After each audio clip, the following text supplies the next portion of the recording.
traits. And, obviously, rookies are kind of a little bit against the eight ball here because, no OTAs. You really didn't have a chance to work with him until, training camp started. How have you seen his development so far, this camp? And, what has he had to kind of grow through, I guess, over the past few weeks? I think Tristan, number one, you look at his physical abilities, and, he's got some great traits, size, length, those type of things that, obviously give him ahead of the curve. Just talking to him, it's funny you asked, just talking to him the other day, his big concern was the amount of mental stuff, the playbook part. And he's done an exceptional job as far as picking that up. And I think that's always hard for any rookie, especially what you mentioned with not having OTAs in the off season. From a technique standpoint, I think the biggest adjustment for any kid coming out of college is the pass protection part of things, because it's a lot different than, in college and what they're being taught, especially with the style of offenses and that type of thing. So I think that probably those are the two big things he's had to, fight from a mental standpoint, and then the pass pro. And I think he's done a really good job with it. Thank you. And next up is going to be Greg Owen. How you doing, Greg? Good, Joe. Hope you are too. I want to ask you about bringing Shipley in. I know you've dealt a lot with him in the past. I know as a line coach, when you get a guy you trust and you like, it's always great to bring him back. So just what he brings to you in terms of depth that you can trust. AQ knows this system. He was obviously with BA and Goody and those guys in Pittsburgh, came to us in the Colts in 2012, was with us, knew the system there, was out in Arizona. So just his experience in this system, being able to come in right off the street and ready to go, adds a huge thing. It adds more depth to the offensive line, and especially with a guy that's got experience, being in the league, I think now 10 years. And at that point, there isn't a whole lot he hasn't seen, so it's great to have that, especially at the center position, which, everything starts from the inside out. And so I think that gives us a lot of comfort from a backup standpoint and what he brings to the table.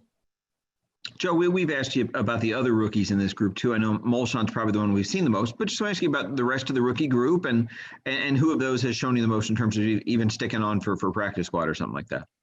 I think that all three of them have done an exceptional job. I really do. You've already mentioned John and we've bounced John around a little bit from guard and tackle. So he's been kind of a multi, player for us. And for a rookie coming in and have to handle multiple spots, he's done a really good job with that. Nick has come in, Laverta, and has done a good job at the guard. Very powerful kid, strong, physical part, kid as far as that goes, and has done a real good. Then you got Zach Sheckford from Texas, the center, and, a center position.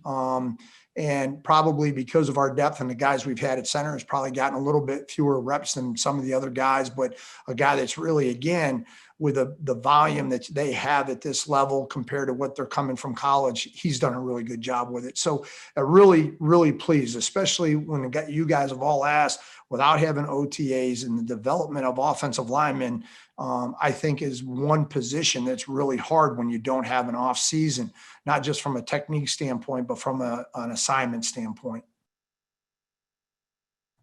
And next up is going to be Rick Stroud. Hey, Rick, how are you? Hey, Joe. We've heard from some players and some others that Alex Kappa may have made a big improvement. You look at his body; he doesn't look like the D3 guy, right? That showed up a couple years ago. Just what have you seen specifically that he's just better at? And I guess if nothing else, we saw the toughness he had last year playing through that injury. Yeah, I think number one is what you said. Cap did a great job physically in the off season of changing his body, getting stronger, and you can see that. And I think the guys he's going against see that, number one. The second thing is he's improved I think his confidence level has improved so much from last year of just playing. And I think he, Cap was realistic with himself in the sense of what he had to do in the offseason from a strength standpoint. And now having the knowledge of playing a season and coming in with his confidence, now just really he can focus on playing with his technique and getting better at that. And I think that's where he's improved. When you look at him from, from that standpoint, now he can play faster, he can play with more technique because he's not worrying about the assignments and all that. And that's when guys play a little slow, they're tentative. They're still making sure, hey, am I doing this right? And now he's just playing. And now, we can focus in on his technique and get better with his hands, his feet, all those things. And I think that's why we've seen such an improvement through camp with him. When you have a quarterback as experienced as Tom Brady, right, that has seen it all, and just the way he goes about attacking the position, how does he help the offensive line as much as they try to help him? Well, I think that Tom can recognize things from a defensive standpoint and can make adjustments with protections, put us in certain runs, things like that, that is exceptional. You get so many different looks from from defenses anymore in this league, and being able to have a guy that can see that. And again, with his knowledge and as long as he's played, there is not a whole lot he hasn't seen. And, right. It's more of him, just being able to put us in the right situation so we can do our job to protect him, to run the ball efficiently. And that's one thing I think he's done a really good job in learning the system and doing for us so far. Thanks, Joe. And next up is going to be Steve Isbitz. Hey, Steve. Hey, Coach, from your O-line perspective, what's the key to improving the run game this season? I think number one is just all of us being on the same page. I mean, we've been harping on, Goody and I have been talking big with the guys as far as just communication, everybody being on the same page. I think that's first and foremost with that. And then obviously anytime when you come in and you have a change and, staff, everybody does things, even though the plays are similar, everybody, has a technique or two, the things that are different and, and stresses and footwork and hand placement. And I think it just takes some guys some time to get used to that. And you can really see that we've gotten better through the course of camp with that. So, to me, I think the key is communication, number one, and then obviously the guys going out and executing with the technique that we're asking them to do. And I think we will be better in the run game. And back at the end of last year, you talked about how Donovan Smith grew in his consistency, but he still could improve there, sort of doing everything right for 65 plays instead of 60. Is that something you can work on in practice, or do you just wait to see whether that happens in games? No, I mean, you have to have it in practice consistently. And Donnie's been really great in the off season. Spent a lot of time with him, through remote teaching and showing him things that, hey, we need to get better on. And he knows he has to be more consistent. And I think that that's one thing, and to his credit, that he is, opened up. He's looked at it. He's seen the bad plays. And he realizes he has to eliminate them. And I think that that's part of number one of realizing there's an issue. We can say everything we want as a coach, but if the player doesn't buy into it, then it's not going to go anywhere. And I think that's one thing he's realized. And just like you said, that 60 out of 65 plays aren't good enough, and I think that's one thing that he's trying to work on. The other day when BA said we had a bad offensive practice, and as I said to him, and I said, hey, it's one thing about having a bad play. You can't have a bad day. And like he said, he goes, I had a bad day, and that was coming from him. So he's starting to realize that. And we just got to keep working to minimize the number of bad reps that he has and bad plays in a ball game. Okay, next is going to be Mark Cook. Hey, Coach. Hey, Mark. How you doing? I'm doing well. Thanks. Ali Marpet probably has been one of the more consistent linemen since he's been here. What does he need to do maybe to take that next step to where maybe he'll get some national recognition? Maybe he'll be in that Pro Bowl conversation. Or do you think he's there now? Do you think he's at the point where where people start recognizing that name a little bit more, especially with the fact that you guys will be on national TV more this year?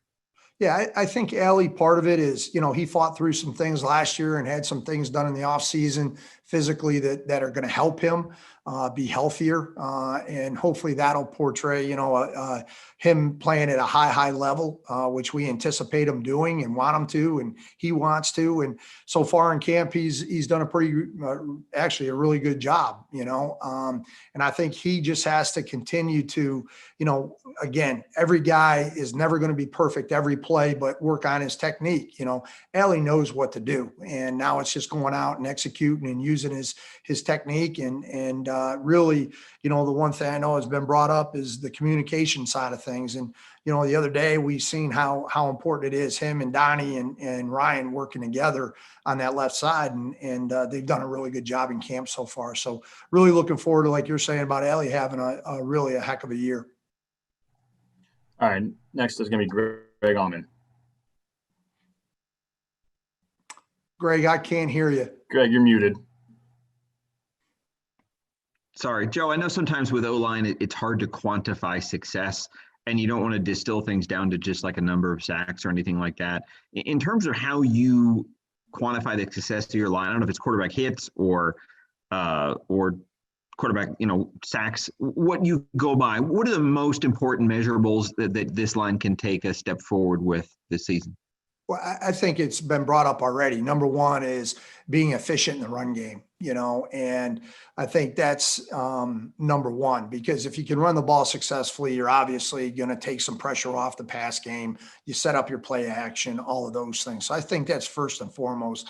And then second of all is obviously we have to protect Tom, from, quarterback hurries, quarterback hits, sacks, all those things. It's not just hits and sacks. It's, hey, how many times can we keep him clean in the pocket where he can deliver the football and get, and have a chance to get a completion? I think that's important. And, if he's back there and he's hurrying up and we're not protecting for him long enough to do that, then that's on us. It's not on anybody else. So to me, it's those two things. It's efficiency in the run game, and then obviously overall, protection in the pocket. Thank you. All right, our last question will come from Steve Isbitz. Coach, was there anything unique you were able to do with the O-line guys during the spring online?